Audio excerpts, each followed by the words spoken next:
I'm Elizabeth, but most people call me Liz or Lizzie. Some even call me Betty, though I've never been fond of that one. I grew up in what you'd call an ordinary family: mom, dad, and my older sister, Kate. Kate's 7 years older than me, and boy, did that make a difference. From the day I can remember, our house was like a shrine to Kate's existence. Every wall had a picture of her first smile, her first steps, or her scribbled drawings that Mom and Dad treated like Picassos. Me? I was just there. I got used to it, you know? Wearing Kate's hand-me-downs, playing with her old toys. It wasn't great, but I didn't know any different. I just learned to keep quiet and not make a fuss. As the years went by, the pattern continued. Kate got new clothes, I got her old ones. She got the latest toys, I got the ones she'd outgrown. But I never complained. I just existed. High school came and went. Kate had already moved out by then, off to college on a scholarship. I thought maybe now my parents would notice me more, but nope. It was all about Kate's college adventures, Kate's new boyfriend, Kate's future. Then came the big announcement. Kate burst into the house one Sunday afternoon, all smiles and excitement. "Mom, Dad, I'm getting married," she squealed. You'd think she'd just announced she'd cured cancer or something. Mom burst into tears, Dad started whooping and hollering. Me? I just sat there, wondering if anyone remembered I was in the room. Kate turned to me, her eyes shining. "And Lizzie, you'll be my bridesmaid, right?" I nodded, forcing a smile. "Sure, Kate. Congratulations." As they all hugged and cried and laughed, I slipped out of the room. No one noticed. They never did. Kate's wedding turned out to be a bigger deal than anyone expected. One evening, I overheard my parents talking in hushed tones in the kitchen. "We'll have to take out a loan," Dad said, his voice strained. Mom sighed. "I know, but it's Kate's big day. We can't let her down." I felt a knot form in my stomach. They were going into debt for Kate's wedding? I wanted to say something, to point out how crazy this was, but I knew better. My opinions didn't matter much in this house. The wedding was a lavish affair. Kate looked like a princess, and our parents beamed with pride. I stood there in my bridesmaid dress, feeling invisible as always. After the honeymoon, Kate dropped another bombshell. "I've decided to be a housewife," she announced over Sunday dinner. "Jack makes enough for both of us." Mom and Dad exchanged glances. I could see the worry in their eyes, but they plastered on smiles. "That's wonderful, sweetheart," Mom said. "If that's what makes you happy." I wanted to scream. They'd taken out a loan for her wedding, and now she wasn't even going to work? But I kept my mouth shut, pushing my food around my plate. It wasn't long before Kate was pregnant. With twins, no less. Our parents went absolutely nuts. "Twins?" Dad kept saying, shaking his head in wonder. "Can you believe it?" I could believe it. I could also believe what came next. "We should help them buy a house," Mom suggested one night. "They'll need the space with 2 babies on the way." Dad nodded. "We could make the down payment on a mortgage. There's that nice place not far from here." I couldn't stay quiet anymore. "Are you serious?" I blurted out. "You're already in debt from the wedding, and now you want to buy them a house?" They both looked at me like they'd forgotten I was there. Maybe they had. "Elizabeth," Mom said, her voice stern. "This is what family does. We help each other." The twins were born a few months later. 2 little boys, cute as buttons. Mom and Dad were over the moon, spending every free moment at Kate's new house, cooing over the babies. Meanwhile, I was finishing up high school, trying to figure out my next steps. College was the obvious choice, but how was I going to pay for it? One night, I worked up the courage to ask. "Mom, Dad, I've been looking at colleges." "That's nice, dear," Mom said, not looking up from the photo album of the twins she was putting together. I was wondering, could you help me with tuition? They exchanged that look again. The one that said they'd rather be talking about anything else. "Well, sweetie," Dad started, "we'd love to help, but with the loan for Kate's wedding and helping with the house. We can cover half," Mom jumped in. "But you'll need to figure out the rest on your own." I felt like I'd been punched in the gut. Half? That's all they could do? After everything they'd done for Kate? But I knew arguing was pointless. "Okay," I said, my voice small. "Thanks." As I walked back to my room, I heard them resume their conversation about the twins' latest accomplishments. I closed my door, leaned against it, and for the first time in years, I let myself cry. I'd managed to get into the local community college, not my dream school, but the only one I could afford with my parents' measly contribution. To make up the difference, I landed a part-time job at a nearby diner. Let me tell you, waiting tables while trying to keep up with college coursework is no picnic. I'd drag myself home most nights, dead on my feet, dreaming of my bed. But even that small comfort was often yanked away from me. It started one Friday evening. I'd just finished a brutal shift and was looking forward to face planting into my pillow when I walked in to find Kate in our living room, the twins crawling around her feet. "Oh, Lizzie," she exclaimed. "Thank God you're here. I'm at my wit's end with these two. Mind watching them for a bit? Jack and I haven't had a date night in ages." Before I could even open my mouth, she was out the door, leaving me with two screaming 3-year-olds. "What the hell?" I muttered, staring at my nephews. Don't get me wrong, I love the little terrors, but this wasn't what I signed up for. Mom wandered in from the kitchen. "Your sister is exhausted. This is what family does. Besides, it'll be good practice for when you have your own kids." I wanted to scream. Kids? I was barely keeping my head above water as it was. This became a regular occurrence. Every weekend, without fail, Kate would show up, drop off the twins, and disappear. Sometimes she'd claim she had errands. Other times, she and Jack would go catch a movie or grab dinner. And every time, I'd end up playing babysitter.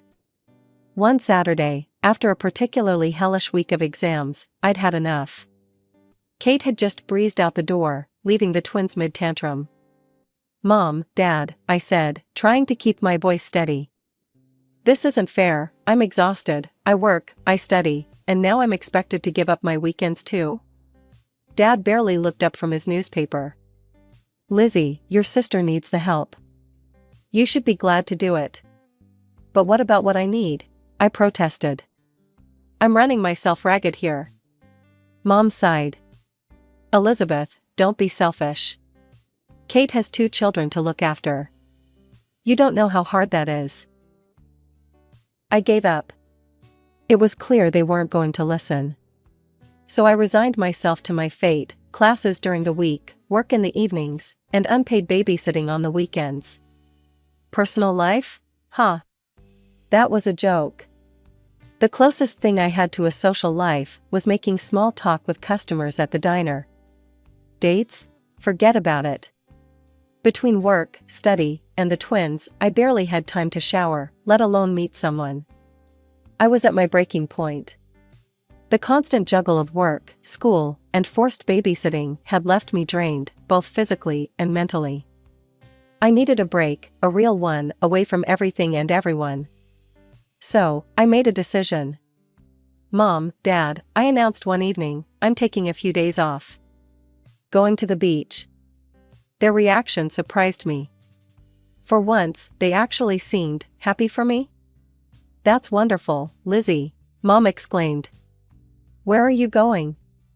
I told them about the cheap motel I'd found online, right by the ocean. Nothing fancy, but it was all I could afford. Dad nodded approvingly. "Good for you, kiddo, you deserve a break." I almost fell over from shock. Was this really happening? Were they actually acknowledging my needs for once? The day finally came. I packed my bag, hopped on a bus, and felt the weight lifting off my shoulders with every mile that passed. When I finally arrived at the coast, I couldn't believe my luck. The motel was small and a bit run down, but the ocean view was spectacular. I dropped my bag in the room and headed straight for the beach.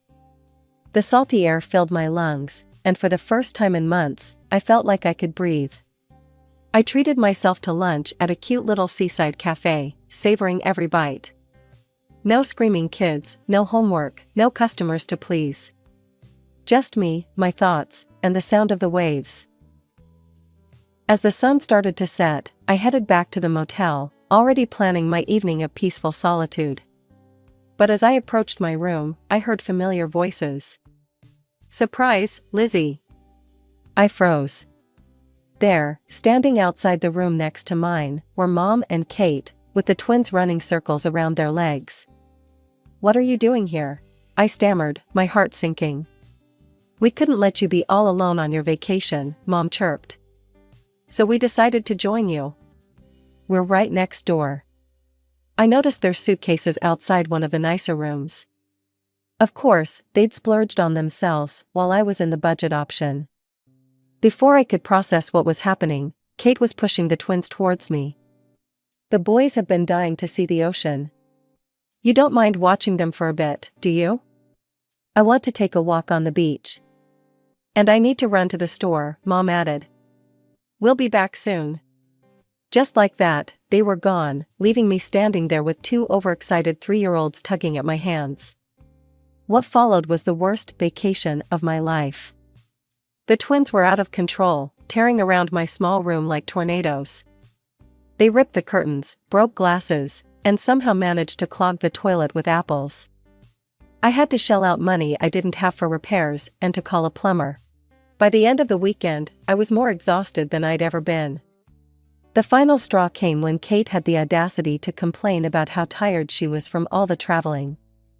I lost it. The argument that followed was epic.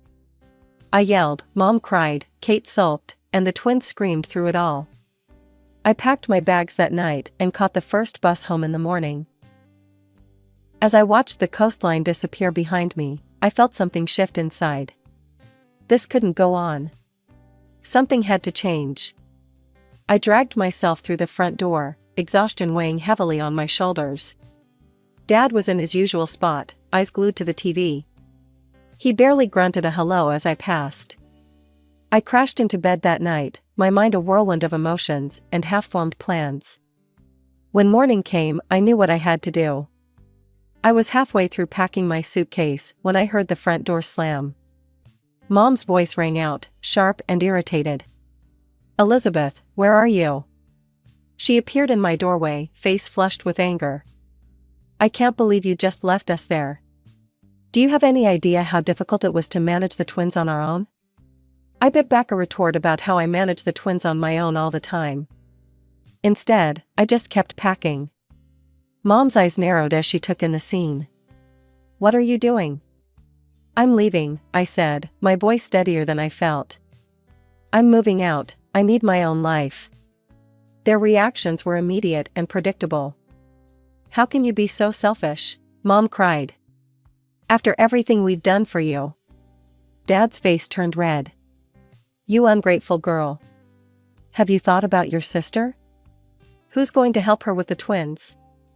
I felt something snap inside me. My sister? What about me? When has anyone in this family ever thought about what I need? "Elizabeth," Mom gasped. "No, I'm serious," I pressed on. "Kate has a husband. Let him help with the kids. I need to focus on my own life." "You listen here, young lady," Dad growled. "If you walk out that door, don't expect us to keep paying for your college. You'll be on your own."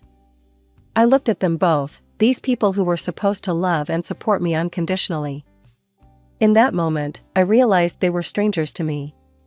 "Fine," I said, zipping up my suitcase. "I'd rather be on my own than live like this. No personal life, no time for myself, just constant demands and screaming kids. I'm done." I pushed past them, dragging my suitcase down the stairs. They followed, still shouting, but I tuned them out. As I reached for the door handle, Mom made one last attempt. "If you leave now, don't bother coming back." I paused, my hand on the doorknob. Then, without looking back, I opened the door and stepped out into the unknown.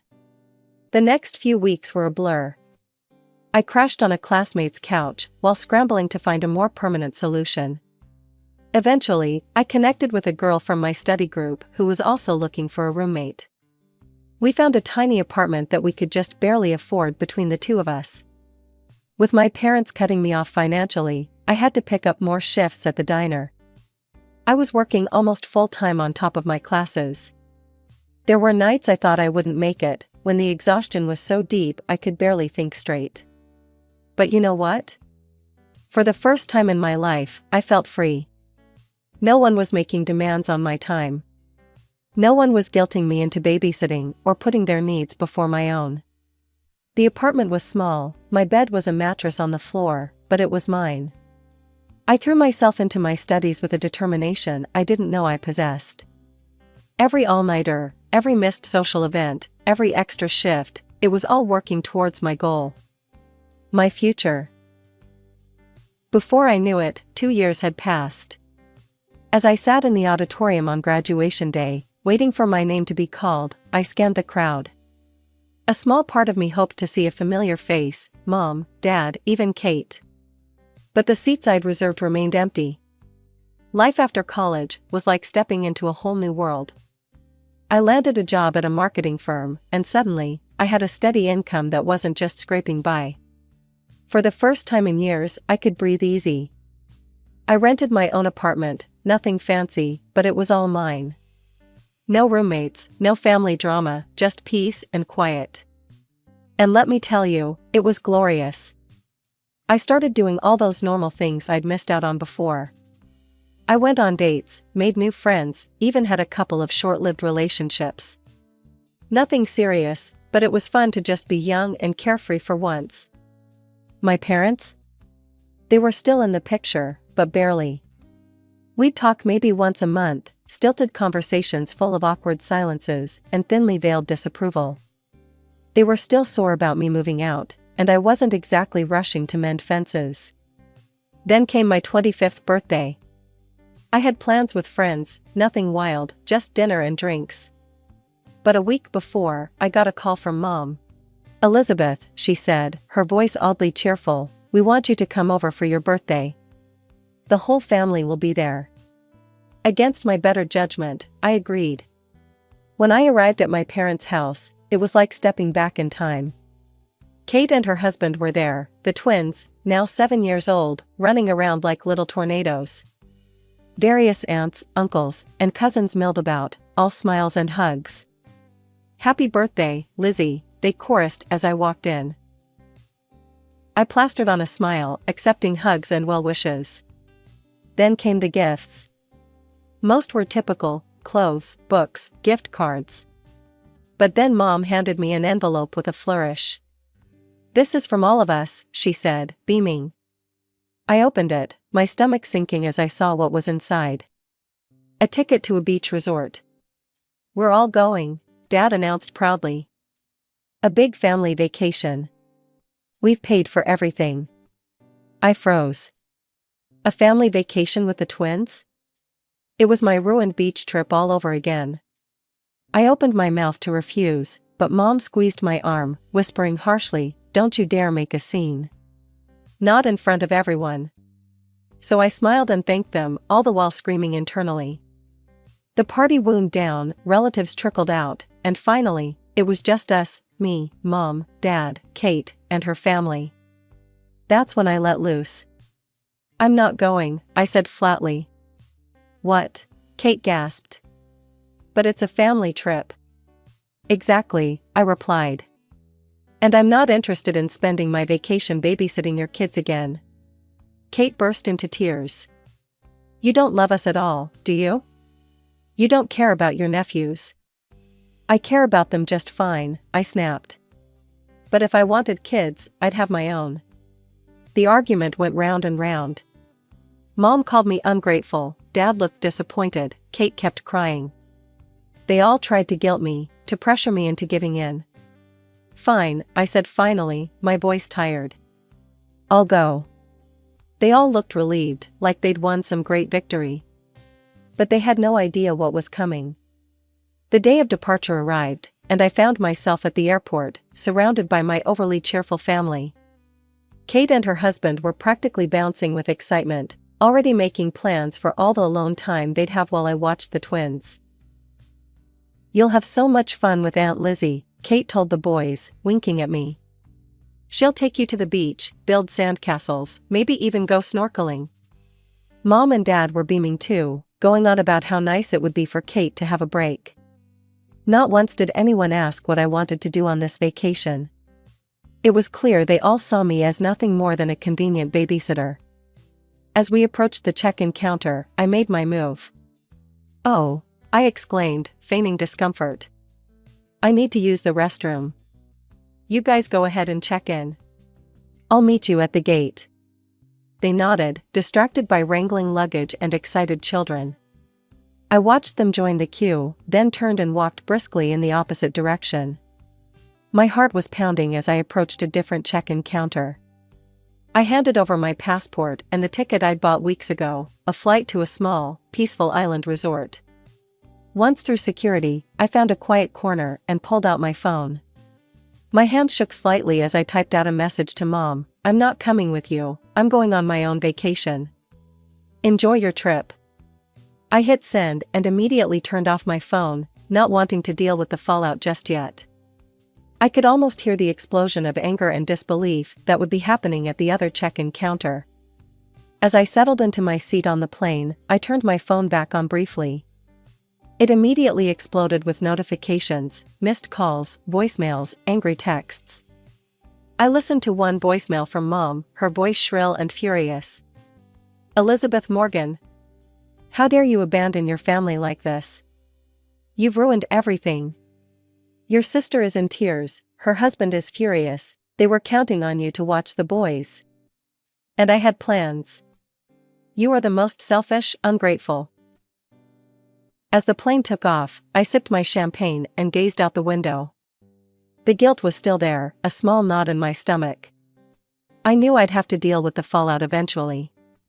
There would be angry phone calls, tearful accusations, probably another round of being called selfish and ungrateful.